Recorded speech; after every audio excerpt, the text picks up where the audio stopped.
In New Orleans, 1985, an abandoned church stood in the middle of a graveyard. The strange thing?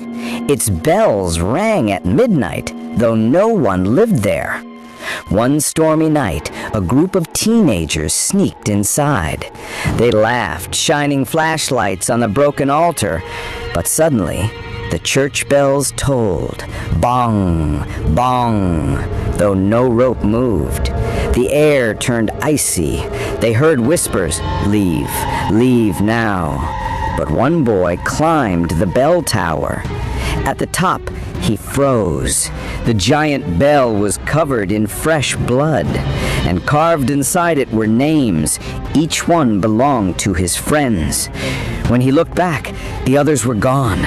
Only their flashlights lay on the cold stone floor.